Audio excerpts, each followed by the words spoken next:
세계 역사는 그렇게 복잡하지 않고 세상 나라들의 역사가 뭔가 하면 하나님의 그 뜻을 반역하고 하나님을 배반하고 자신이 통치자가 되려고 하는 그런 세력들의 역사입니다. 그 나라들이 이제 쭉 나오는데 우리가 이제 지난 시간에 살펴본 바와 같이 그 나라들이 그렇게 복잡하거나 많지도 않습니다. 그렇죠? 성경에서 언급하고 있는 예수님이 다시 오시기 전에 나타나는 나라는 제국들은 8개에 불과합니다. 한 제국이 끝나면 또 다른 제국이 시작이 되고 그 제국이 끝나면 또 다른 나라가 시작이 되고 우리는 그 중에서 이제 6번째 시대에 살고 있습니다. 그럼 이제 살펴보았는데 그 17장 마지막 그 전에 보면 16절입니다. 16절 한번 제가 읽도록 하겠습니다. 내가 본 바 이 뿔과 짐승은 음녀를 미워하여 망하게 하고 벌거벗게 하고 그의 살을 먹고 불로 아주 사르리라. 이렇게 이제 끔찍한 말씀을 얘기하고 있는데 좀 이해하기가 힘든 전개, 새로운 상황이 이제 전개되고 있습니다. 그게 뭔가 하면 우리는 언제나 어떻게 생각하냐면 음녀하고 짐승하고 그러니까 큰 성 바벨론하고 짐승하고 한편이 되어서 그렇게 계속 갈 것이라고 생각을 했는데 갈라집니다. 마지막 때 갈라집니다. 마지막 때 갈라져서 그 10뿔, 즉 열왕과 짐승이 그 음녀를 버리게 됩니다. 여러분 이제 짐승이라고 하면 여러분 제가 이제 계속해서 말씀드리고 있는데 짐승은 나라로 이해하는 것이 맞습니다. 그래서 어떤 일이 일어난가 하면 그 제국이 음녀를 미워하고 망하게 하고 벌거벗게 하고 그 살을 먹고 불로 살라버리게 될 것이다 이렇게 이제 표현하고 있는 겁니다. 성경에서 음녀로 대표되는 가장 그 대표적인 사람이 있습니다. 그게 누군가 하면 이세벨입니다. 이세벨이 잘 아시죠? 구약 성경에 나오는 이세벨은 누군가 하면 북이스라엘 왕국 아합 왕의 아내, 그러니까 왕비입니다, 왕비. 그래서 이제 이 이세벨이 이스라엘 전체에 어떤 영향을 미쳤는가? 막대한 영향을 미쳤는데 온 나라가 우상을 섬기는 나라로 바꿔갑니다. 그리고 이제 그 하나님의 사람들, 선지자들은 죽이지 않습니까? 엄청난 많은 사람들을 죽이고, 그리고 이제 엘리야까지 죽이려고 했던 그 여자가 바로 이제 이세벨입니다. 우리가 잘 알고 있듯이 갈멜산에서 엘리야하고 대결을 하는데 바알 선지자 450명, 그리고 아세라 선지자 400명, 850명이죠. 850명과 엘리야가 이제 대결을 합니다. 엘리야가 이제 결국 이겼는데 그 이세벨의 말로가 어떻게 되는가 하면 이스라엘이라는 이제 지역에서 죽습니다. 근데 창에서 뒤에서 밀어버리죠. 환관들이 밀어가고 떨어져서 죽는데 그 살을 개들이 먹습니다. 그게 이제 그 구약 성경에 기록이 되어 있는데 열왕기 하에 기록이 되어 있는데 16장에 17장 16절에 지금 기록하고 있는 것과 아주 유사함을 우리가 이제 발견할 수 있습니다. 제가 왜 이 말씀을 드리는가 하면 그 사도 요한이 음녀의 말로를 통해서 음녀가 도대체 어떤 자인가 하는 것을 이제 아주 분명하게, 좀 더 분명하게 우리에게 힌트를 주는 겁니다. 그 이세벨은 구약 성경에만 등장하는 것이 아니고 신약 성경에 한번 등장합니다. 거기가 어딘가 하면은 요한계시록인데 2장 20절입니다. 2장 20절. 같이 한번 읽겠습니다. 시작. 그러나 내게 책망할 일이 있노라. 자칭 선지자라 하는 여자 이세벨을 내가 용납함이니 그가 내 종들을 가르쳐 꾀어 행음하게 하고 우상의 제물을 먹게 하는도다. 두아디라 교회에 주어진 말씀입니다. 근데 거기 이제 이세벨이 등장하는데 여자 이세벨이라고 되어 있습니다. 이 이세벨이 실존 인물일까? 그렇게 보이지는 않습니다. 이세벨이라는 이름을 가진 사람이 있었을까? 진짜 그럴 수도 있지만, 그렇죠. 우리가 이제 성경에서 이세벨이라는 이름은 너무나 명확한 캐릭터입니다. 아주 분명한 그 성격을 우리가 분명히 알고 있습니다. 음녀로서 세상을 우상 숭배하게끔 만드는 그런 사람입니다. 그래서 그가 했던 것이 뭔가 하면 하나님의 교회인 이스라엘을 깨워서 우상을 숭배하게끔 하고 하나님의 사람들을 죽이고 했던 그 여자입니다. 아마 이제 두아디라 교회에서 이 여자 이세벨이라는 사람이 실제 인물인지 아니면 어떤 그런 그 가짜 선생을 얘기하는지 거짓 뭐 어떤 남자를 얘기하는지 모르지만 이 이세벨이 하려고 했던 것이 뭔가면 두아디라 교회를 넘어뜨리고 우상 숭배를 하게끔 하고 그런 도구로 쓰임을 받는 사람입니다. 그 이름이 이제 음녀 자칭 이세벨이라는 사람입니다. 다시 이제 17장 18절 말씀을 보면은 또 내가 그 본 여자는 땅의 왕들을 다스리는 큰 성이라 하더라 이렇게 되어 있습니다. 그래서 지난 시간에도 이제 제가 잠깐 말씀을 드렸는데 이 17절을 통해서 음녀의 정체에 대해서 우리가 굉장히 많이 알 수 있습니다. 그렇죠? 여자는 땅의 왕들을 다스리는 큰 성이다라고 얘기합니다. 그래서 큰 성 앞에 큰 성은 이제 앞에서 언급된 것과 같이 바벨론을 얘기하는 건데 큰 바벨론, 땅의 음녀들의 가증한 어미가 분명합니다. 17장 5절 말씀에 보면 이렇게 되어 있습니다. 그의 이마에 이름이 기록되었으니 비밀이라 큰 바벨론이라 땅의 음녀들과 가증한 것들의 어미라 이렇게 되어 있습니다. 음녀들이 복수로 나오죠. 여러 명입니다. 그리고 어미다. 그 바벨론이 그 큰 음녀들의 그 어미다 이렇게 얘기합니다. 이제 제가 앞에서 이 음녀 중에 한 명이 틀림없이 교황권이다 이렇게 이제 가능성이 크다 이렇게 말씀을 드렸는데 그러면 이 음녀는 교황만을 의미하는 것인가? 그렇지 않고 분명히 음녀들이라고 되어 있습니다. 그리고 이 음녀들의 목적이 뭔가 하면 똑같습니다. 교회를 무너뜨리고 이간질을 하고 우상 숭배를 하게끔 만들도록 하는 그것이 모든 음녀들이고 바벨론입니다. 바벨론은 고대 도시였습니다. 그렇죠? 고대 도시의 이름이 바벨론이었고 그 다음에 이제 제국이기도 합니다. 강력한 제국이었습니다. 그런데 또 바벨론이 상징하는 것이 뭔가 하면 하나님을 대적하고 반역하는 모든 인간들을 바벨론이라고 하는 겁니다. 그래서 오늘 본문에 이제 계시록 18장에서 바벨론이 뭐라고 지금 얘기를 하는가 하면 짐승의 시스템을 표현하는 말로 바벨론이라고 쓰는 겁니다.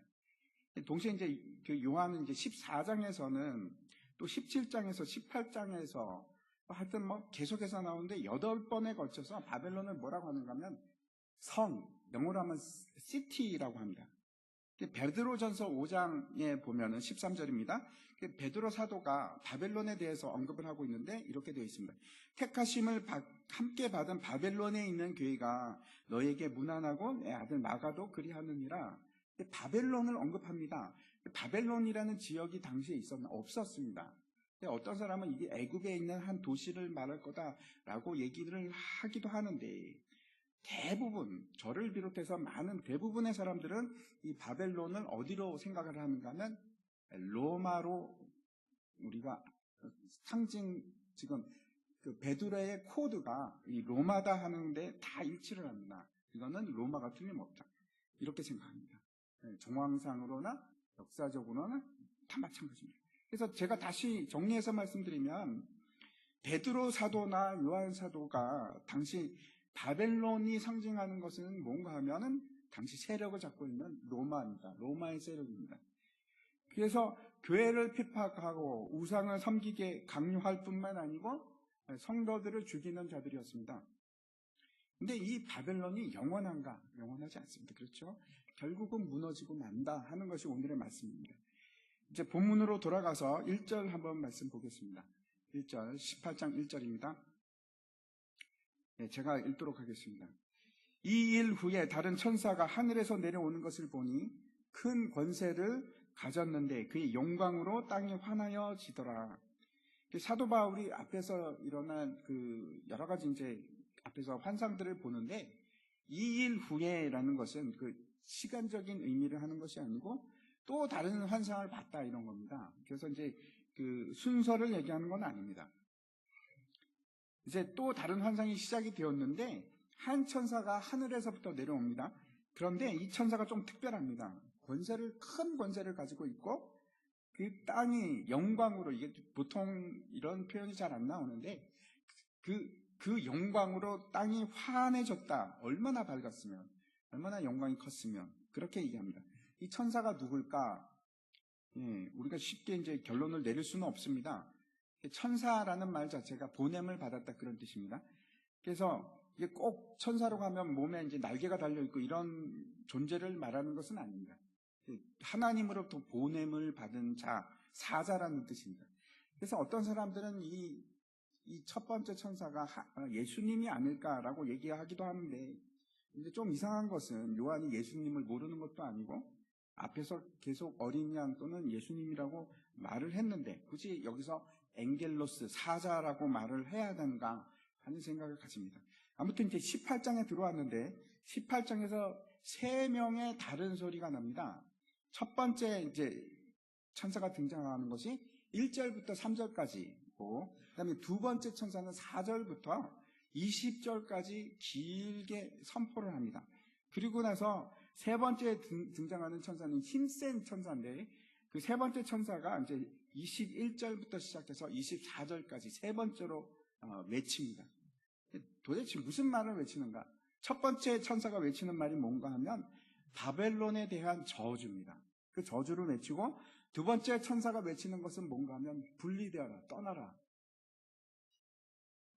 무엇과 무엇이 분리되어야 한다 하는 뭔가 하면 하나님의 백성과 바벨론은 분리되어야 된다.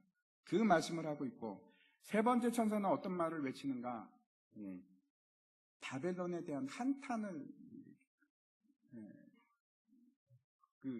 마치 애가처럼 그렇게 이제 표현하고 있습니다. 그럼 다시 이제 본문으로 돌아가서 첫 번째 천사가 외치는 말이 무엇인지 한번 살펴보도록 하겠습니다. 2절 말씀입니다. 2절 말씀. 같이 한번 읽겠습니다. 시작. 힘찬 음성으로 외쳐 이르되 무너졌도다 무너졌도다 큰 성 바벨론이여, 귀신의 처소와 각종 더러운 영이 모이는 곳과 각종 더럽고 가증한 새들이 모이는 곳이 되었도다. 이 무너졌도다 하는 말은, 무너졌도다 하는 말은 여기뿐만 아니고 앞에서 나왔습니다. 14장에서 나왔는데 이미 무너졌도다 큰 성 바벨론이요 라고 했는데 또 반복해서 지금 바벨론의 무너짐에 대해서 지금 선포하고 있습니다. 하지만 이 18장에서 바벨론이 무너지는 건 두 번 무너지는 거 아닙니다. 한 번 무너지는데 여기서는 더 처참한 바벨론의 모습을 아주 자세하게 묘사하고 있습니다. 에레미야 선지자가 이스라엘의 멸망 바로 직전에 있던 그런 선지자인데, 남유다 왕국이 이제 바벨론이 이스라엘을 패망시키고 멸망시키고 완전히 패망할 때까지, 패망한 후에까지 활동했던 선지자입니다. 그때는 이제 바벨론이 굉장히 바벨론 제국이 기세가 등등하던 그런 때였는데, 그때 예레미야가 아주 그 상황에서 바벨론이 승전국가고 전 세계를 지배하는 그런 때 어떤 예언을 했는가 하면 이런 예언을 합니다. 예레미야서 51장 말씀인데 제가 한번 읽어보도록 하겠습니다. 바벨론 가운데서 도망하여 나와서 각기 생명을 구원하고 그의 죄악으로 말미암아 끊어짐을 보지 말지어다. 이는 여호와의 보복의 때니 그에게 보복하시리라. 바벨론은 여호와의 손에 잡혀 있어 온 세계가 취하게 하는 금잔이라. 뭇 민족이 그 포도주를 마심으로 미쳤도다. 바벨론이 갑자기 넘어져 파멸되니 이로 말미암아 올라 그 상처를 위하여 유향을 구하라. 혹 나으리로다. 우리가 바벨론을 치료하려 하여도 낫지 아니한즉 버리고 각기 고향으로 돌아가자. 그 화가 하늘에 미쳤고 궁창에 달하였음이로다 라고 이제 얘기하고 있습니다. 물론 이 말씀은 지금 사도 요한 때 상황을 말씀하는 것이 아니고 예레미야 선지자 때입니다. 역사적 바벨론 제국에 관한 얘기인데, 근데 그 메시지가 정확하게 동일합니다. 지금 이 때하고 요한 사도 때하고 뭐라고 하는가 하면 온 세상이 바벨론의 금잔을 마셨다, 술 취했다 이렇게 얘기하고 반드시 파멸될 것인데 갑자기 넘어질 것이다. 그리고 결국 그는 결코 다시 회복되지 못할 것이다 이렇게 지금 말씀하고 있는 겁니다. 그래서 뭐라고 하는가 하면 그 바벨론이 넘어지기 전에, 패망하기 전에, 멸망하기 전에 떠나라. 너는 거기를 벗어나야 된다 라고 지금 얘기를 하는 겁니다.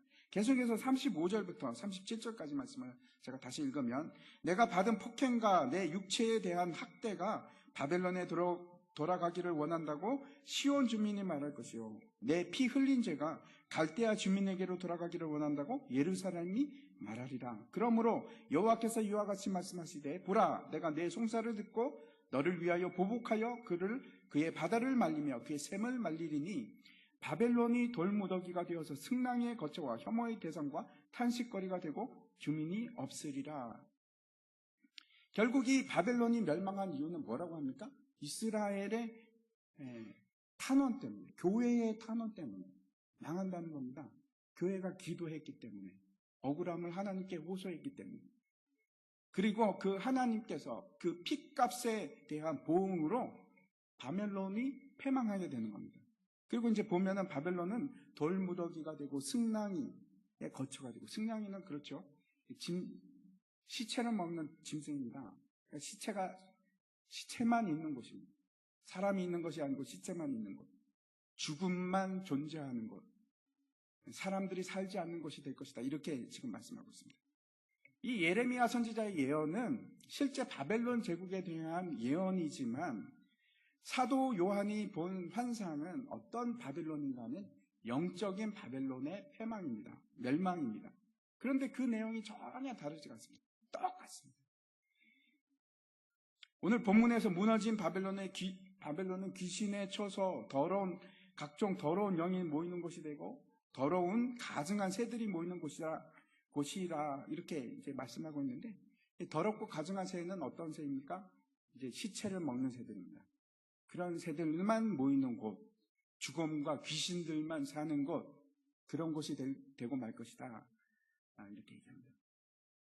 이제는 완전한 이제 분리가 일어나기 시작합니다. 이전에는 아무도 정확하게 바벨론의 실체에 대해서 보지를 못했는데 최후의 심판 때가 되면은 누구나 다 저게 바벨론이구나.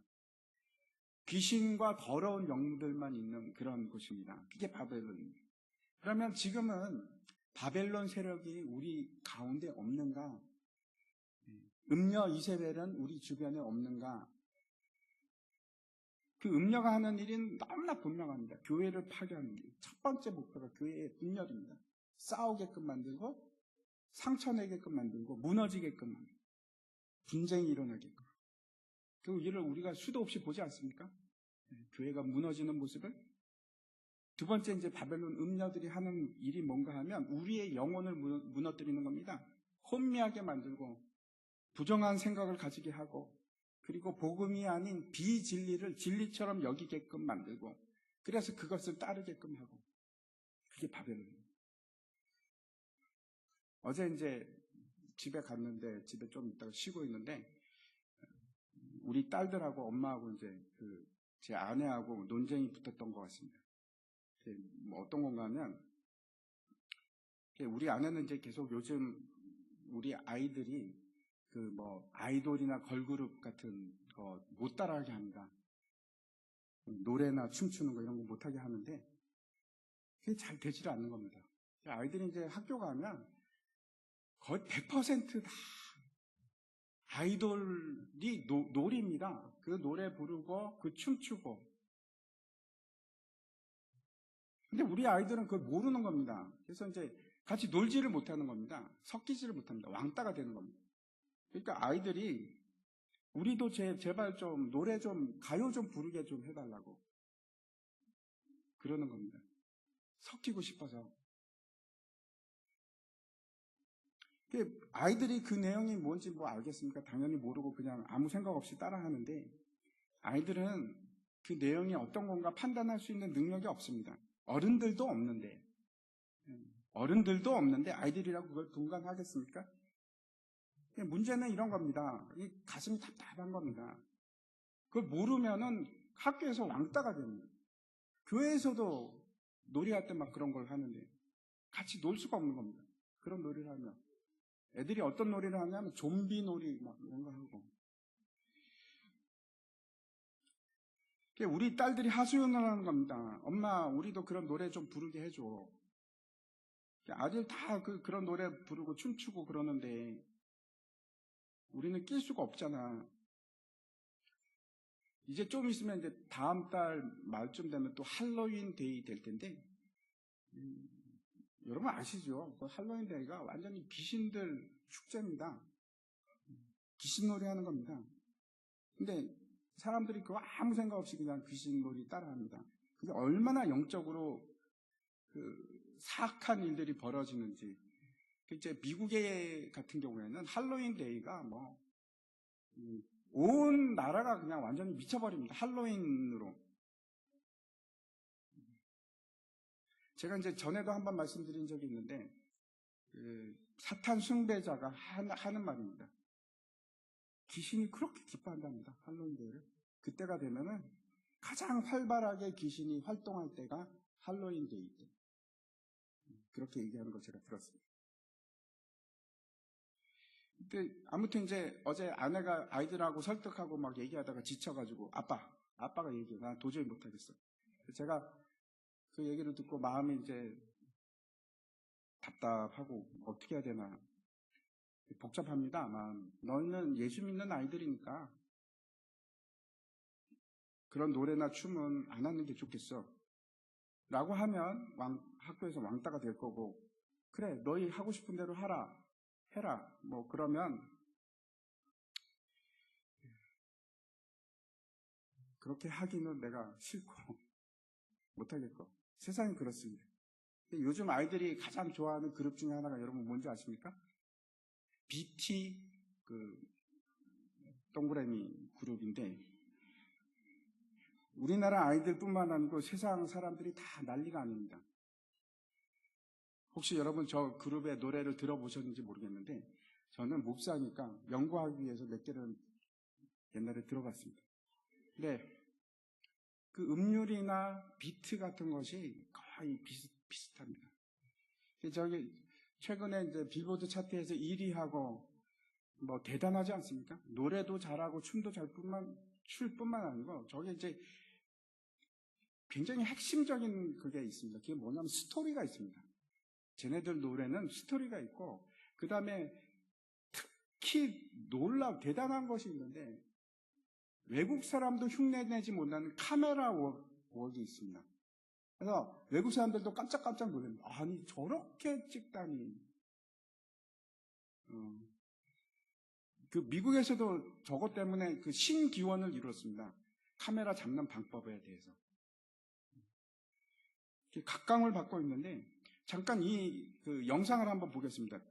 조금만 제가 이제 잘라갖고 있는데, 노래 제목이 내 땀, 피, 땀, 눈물입니다. 한번 그 다음 넘겨주십시오. 저 이제 회랑에 들어가서 그림을 막 봅니다.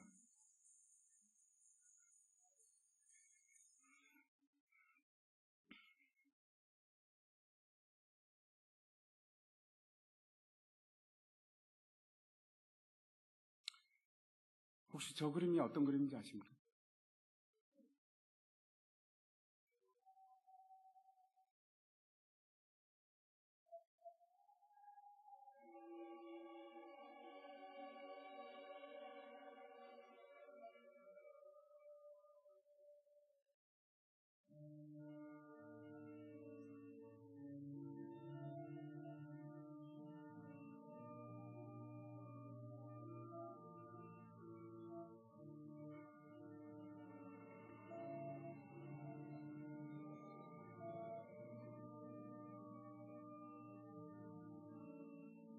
호르스의 눈이 나오죠.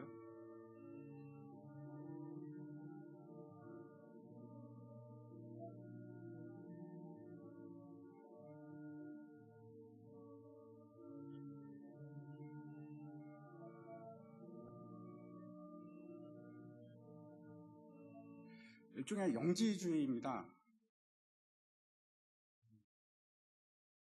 저게 뭐라고 생각하십니까? 네, 저 타락한 천사입니다. 그죠? 사탄입니다.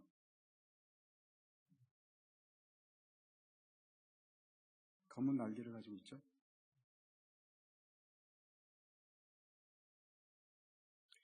영혼을 파는 키스를 합니다. 그러고 나니까 제 이름은 모르겠는데 좀 줄여주세요. 등에서 똑같이 그 사탄의 날개하고 똑같은 날개가 나지 않습니까?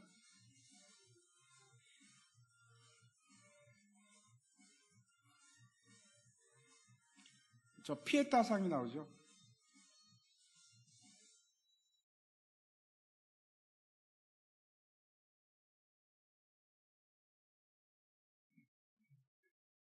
네, 저기까지인데 결국 그런 겁니다. 저 뭐 내용 그냥 보면은 무슨 얘기인지 이해 가십니까? 이해 가시죠?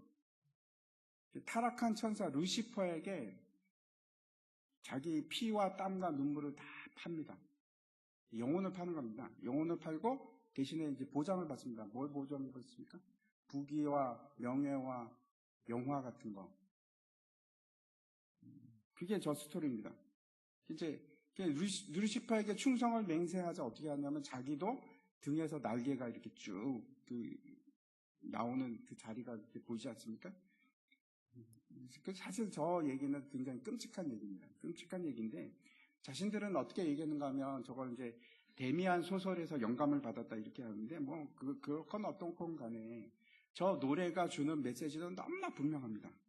그리고 이제 저 비디오가 나온 이후로 그 BT 동그라미가 급상승합니다. 인기가 급상승합니다. 수직 상승합니다. 처음에 이제 화랑 같은 데서 이제 그림을 봤는데 한번 보여주시죠. 그 다음 장. 네, 저 그림입니다. 저 그림이 뭔가 하면 그 피터 브레겔이라는 사람이 그린 건데 타락한 천사 얘기입니다. 타락한 천사 얘기. 사탄이죠. 사탄이 이 그림을 보는 겁니다. 그리고 또 가운데 이제 제가 잘라갖고 안 보이는 것도 있는데 그 다음 장 보여주십시오. 보면은 이제 저 그림이 계속 나옵니다. 저게 이제 피에타, 지금 바티칸에 있는 성 베드로 성당에 있는 겁니다. 이제 미켈란젤로가 조각한 걸작 중에 하나인데 저기 누구일까요? 마리아가 예수님을 이렇게 자기 아들이지 않습니까? 저게 뭘 의미합니까? 예수 그리스도의 죽음입니다. 나에게서 이제 예수 그리스도는 죽은 자로 끝난 거고, 내가 누구한테 갑니까? 사탄에게 간다. 그런 의미입니다. 그래서 왜 이 노래에 예수님이 자꾸 등장하고 사탄이 자꾸 등장하고 왜 반그리스도적인 반기독교적인 메시지가 저렇게 들어가야만 하는가? 저 노래만 그런 것이 아니고 굉장히 많은 대중문화가 저렇게 갑니다. 노래만 문제인가? 영상만 문제인가? 아니면 춤만 문제인가? 더 중요한 게 있습니다. 그게 뭔가 하면 음악의 선율입니다. 소리가 여러분 어떻게 우리에게 영향을 미치는지 아십니까? 지금 한번 상상해 보십시오. 지금 갑자기 알람 소리가 띠르르르 울린다고 생각하면 여러분 기분이 어떻습니까? 기분이 좋으십니까? 좋을 리가 있겠습니까? 알람이 띠르르 울리는데 기분이 좋다 그런 사람은 별로 없을 겁니다. 그 소리가 알람 소리가 심지어는 넘겨주십시오. 꺼버리든지. 심지어는 우리 몸의 생리적인 현상까지 영향을 줍니다. 호르몬이 바뀝니다. 호르몬이 소리 때문에. 단순히 소리인데 예를 들어서 도시의 소음 소리가 계속 우리에게 막 빵, 삐, 막 시끄러운 소리들이 계속 들리면 우리가 어떻게 되겠습니까? 우리가 기분이 좋겠습니까? 일률이 집중이 되겠습니까? 어떤 일을 하는데 그렇지 않습니다. 기분이 좋아질 수가 없습니다. 짜증이 나고 병납니다. 그런 소리 계속 들으면은. 그런데 예를 들어서 지금 막 파도 소리가 계속 들린다고 생각해 보시면 기분이 좋으시죠? 그거 생각만 해도 좋으시죠? 왜 그런지 아십니까? 파도 소리의 주파수하고 우리가 수면할 때 뇌에서 나오는 뇌파 주파수하고 거의 동일하다고 합니다. 그래서 파도 소리를 들으면은 우리가 어떤 게 연상이 되기 시작되는가 하면 휴식, 편안한 쉼, 이런 게 연상이 되기 시작하는 겁니다. 평온함을 느끼게 되는 겁니다. 세상에 여러 소리들이 있는데 그 중에서 특별히 굉장히 강력한 영향력을 가지고 있는 소리가 있는데 그게 뭔가 하면 음악입니다.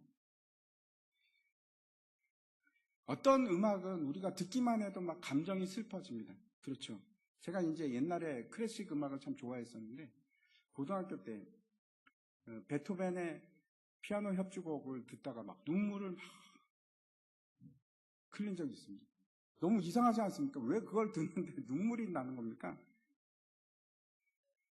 괜히 센티멘탈해져서 그런 겁니까? 그런 거하고 상관없이 그 소리가 우리의 뇌를 자극하는 겁니다. 반응을 일으킵니다.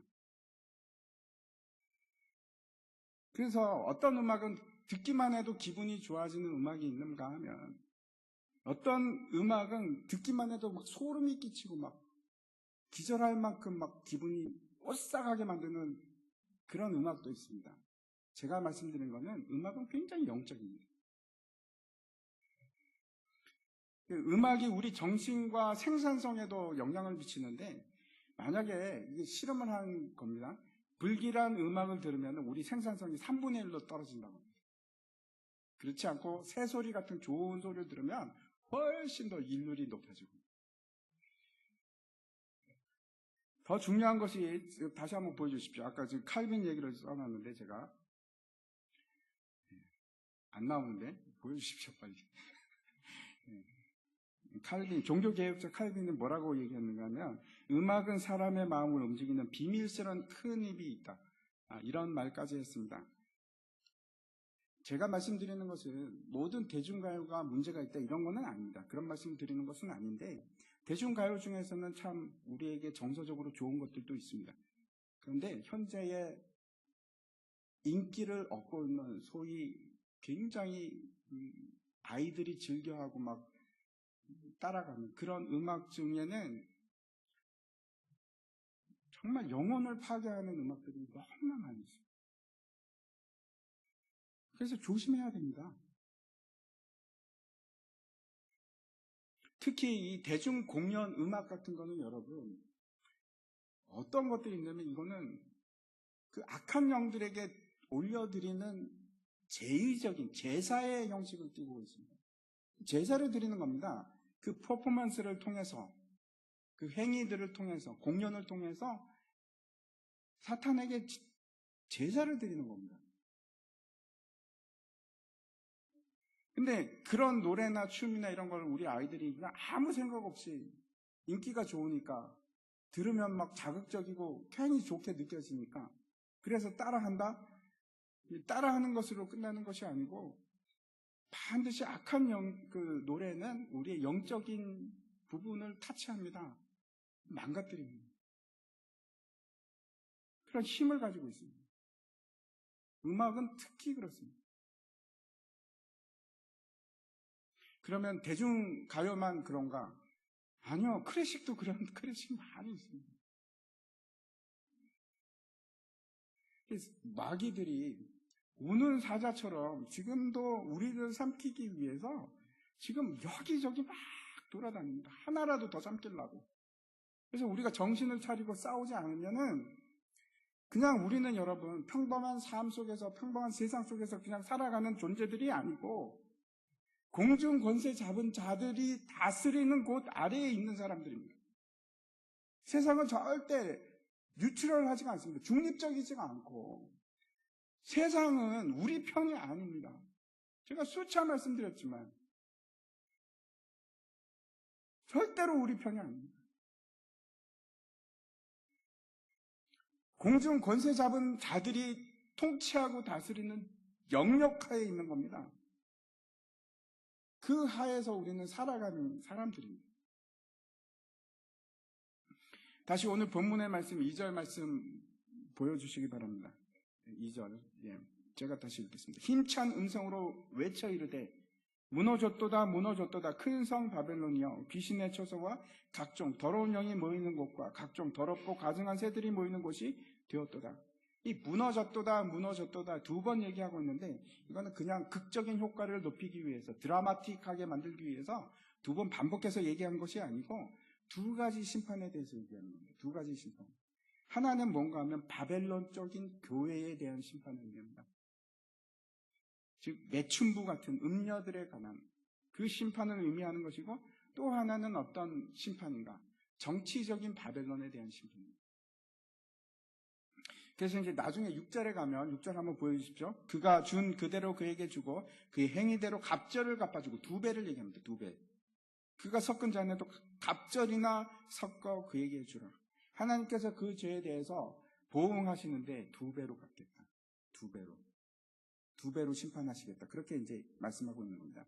교회는 여러분, 어린 양의 신부일 뿐만 아니고 하나님의 집입니다. 그런데 바벨론적 교회는 어떻게 되고 있는가 하면 사탄의 소굴이 되어가고, 강도의 소굴이 되어가고 있는 겁니다. 예수님께서 예루살렘 성전을 보면서 이렇게 말씀하십니다. 너희가 강도의 소굴로 만들었도다. 회칠한 무덤 같은 존재의 통치하에 있는, 썩어 문드러지는 것 같은, 겉으로는 거룩한 것처럼 보이는데 그 안에 보면 상한 냄새가 막 풍기는, 죽음의 냄새가 진동하는, 겉으로는 거룩한데 교회가 이익 집단이 되어가고, 복음을 전하는 데는 진짜 관심이 없고, 교세를 늘리는 데 관심이 있고, 부유해지는 데 관심이 있고, 심지어는 세습을 하고, 교회만 그렇게 되어가는 것이 아니고 모든 정치 문화가 다 그렇습니다. 여러분, 방향성이 있습니다. 시스템 자체가 반기독교적으로 가는 겁니다. 점점 인본주의를 숭상하는 사람들로 채워져 갑니다. 세상 모든 것이 인본주의화 되어 갑니다. 사람이 기준이 되는 겁니다. 세상은 여러분, 사람이 기준이 아니고 하나님이 기준이 되어야 하는데, 그걸 다 치워버리고 누구를 가운데 세우느냐? 인간을 가운데 세우고 모든 기준을 인간에 맞추는 겁니다. 그게 인본주의입니다.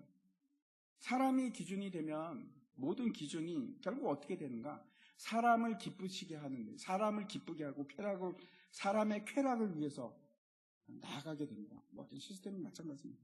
디모데후서 3장 4절 말씀에 이렇게 되어 있습니다.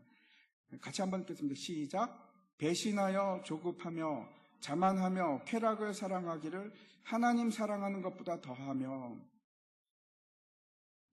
이렇게 되어갑니다. 쾌락을 사랑하는. 인본주의가 처음에는 거룩하게 보일지 모르지만 결국은 그렇게 됩니다. 사람을 기쁘게 하고 쾌락을 누리는 곳으로 갈 수밖에 없습니다. 다시 돌아가서 3절 말씀 보도록 하겠습니다. 같이 읽겠습니다. 시작. 그 음행의 진노의 포도주로 말미암아 만국이 무너졌으며 또 땅의 왕들이 그와 더불어 음행하였으며 땅의 상인들도 그 사치의 세력으로 치부하였다 하더라. 첫 번째 뭐라고 하는가 하면 음행의 진노의 포도주로 만국이 무너졌다, 이렇게 말씀하고 있습니다. 세상 나라 중에는 괜찮은 나라도 있고 잘하는 나라도 있고, 그렇지 않습니다. 그렇지 않습니다. 모든 나라가 다 음녀 편으로 갑니다.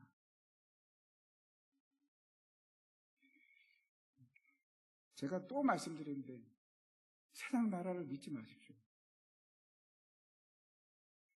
모든 나라는 다 음녀의 포도주에 취하게 되어 있습니다. 예가 없습니다. 하나하나 다 그렇습니다. 하나님의 길을 가는 거꾸로 세상과 거꾸로 가서 하나님의 원하시는 방향으로 가는 나라는 없을 겁니다. 앞으로도 없을 겁니다. 두 번째 뭐라고 하는가 하면 땅의 왕들도 그와 더불어 음행했다, 이렇게 말씀하고 있습니다. 왕들은 큰 음녀와 한평이 됩니다. 그리고 그들도 똑같이 음녀가 행하는 길로 똑같이 갑니다. 한평이 돼서 정치 권력을 이야기하는 겁니다.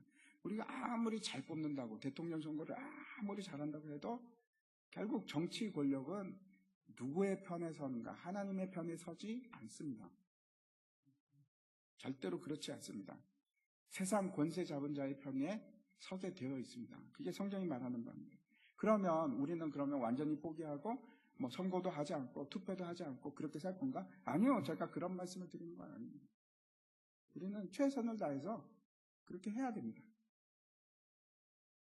하지만 소망을 두지는 마십시오. 소망을 두지는 마십시오. 예수 믿는 대통령이면 좀 낫겠지? 그럴 일은 없습니다. 전혀 그러지 못한다는 겁니다. 그 자리에 올라가기 위해서 이미 음녀의 포도주를 마실 수밖에 없어요.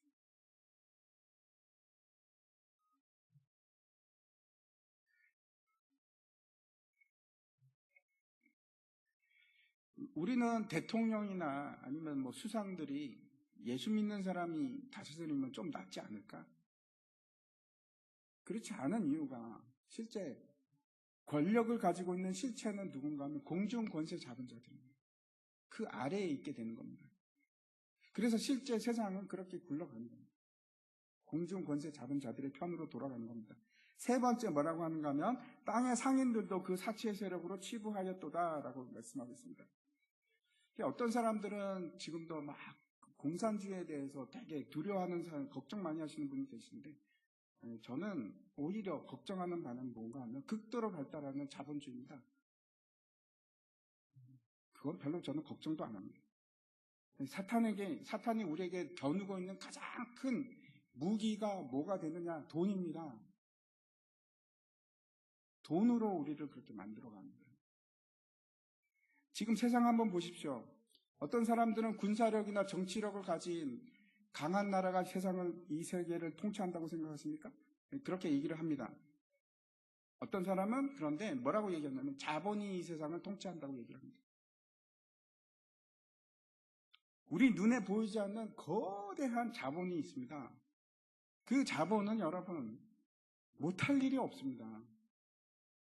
진짜 세상을 통치하는 게 누군지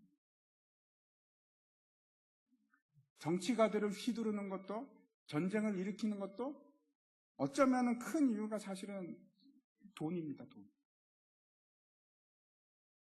세상 사람들이 잘 이해하지 못하는 것 중에 하나가 이런 겁니다. 사람들이 어떻게 하면 돈을 잘 벌 수 있을까? 삼성이나 애플 같은 데서 휴대폰을 막 잘 만들면 큰 돈을 버니까 꽤 큰 돈을 벌지 않았습니까? 그런데 진짜 돈은 그렇게 버는 것이 아니고 돈이 돈을 법니다. 돈이 바로 상품입니다. 결국 모든 나라의 시스템, 정치, 경제가 다 음녀와 함께 음행을 하는 겁니다. 음행을 한다는 것은 하나님을 반대하는 편에 선다는 뜻입니다. 그런데 그게 천년 만년 가는 것이 아니고 결국은 심판을 받게 됩니다. 마지막으로 4절 말씀 한번 보도록 하겠습니다.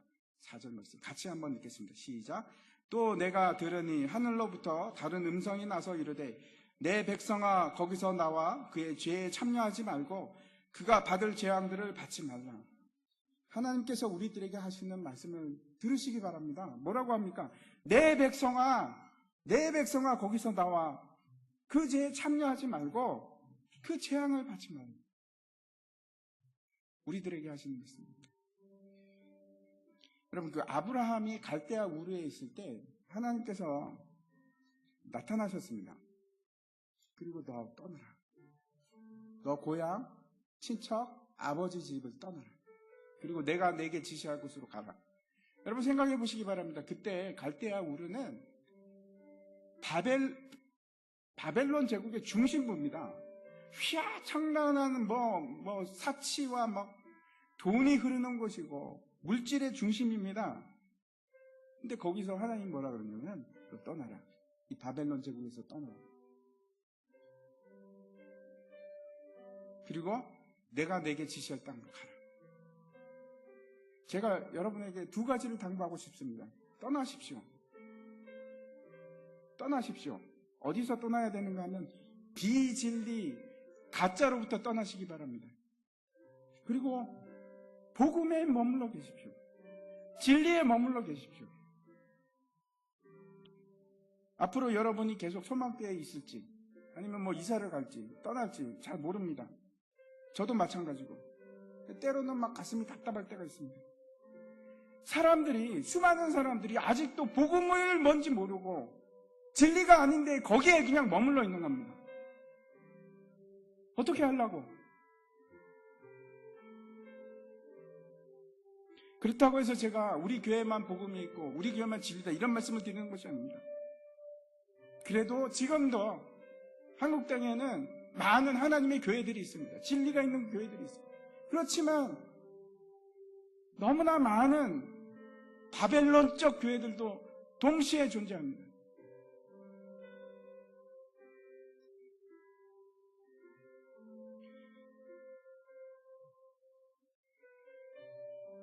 그래서 여러분이 어디에 있든지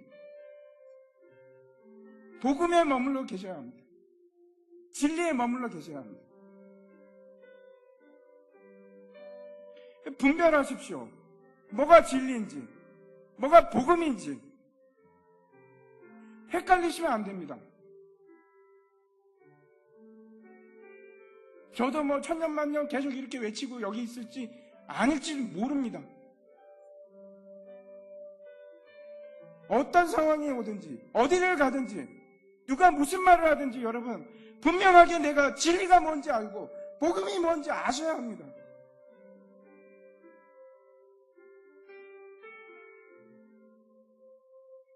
진리 안에 계셔야 됩니다. 두 번째 여러분 제가 당부식 드리고 싶은 건 죄에서 떠나십시오. 그 죄에 참여하지 말고 그 재앙을 받지 마십시오.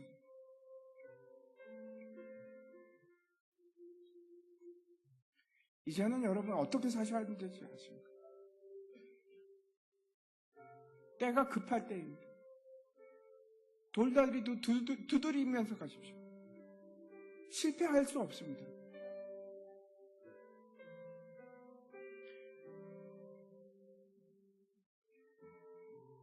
사업은 실패하면 다시 하면 됩니다. 공부도 떨어지면 재수하면 됩니다. 인생은 그렇게 못합니다.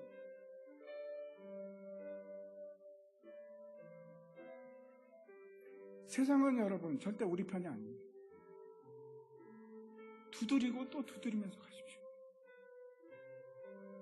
수많은 악한 세력들이 지금도 가짜를 들고 와서 이게 진짜인데? 우리를 넘어뜨리려고 하는 자로 세상은 가득 차 있습니다. 우리 원수가 하는 일이 그겁니다. 한 명이라도 더 끌고 함께 멸망으로 가려고 합니다. 앞으로도 끊임없이 이 음녀의 세력은 우리에게 뭐라고 얘기하냐면 같이 금잔을 들자. 같이 축배하자. 그렇게 얘기할 겁니다. 내가 돈을 추구하고 내가 명예를 추구하고 내가 모든 것을 가지기를 원할 때 여러분 내가 쾌락을 추구하면 금잔을 안 마실 방법이 없습니다. 여러분 제가 말씀드리고 싶은 것은 여러분이 이제 인생의 목표를 바꾸셔야 합니다. 이전에는 내가 뭔가를 가지고 뭔가를 즐기고 그렇게 편하게 사는 것이 내 인생의 목표였다면 이제는 바꾸시기 바랍니다. 하나님의 자녀로 사는 것. 하나님의 자녀로 거룩하게 사는 것이 여러분의 인생의 목적이 되어야 됩니다.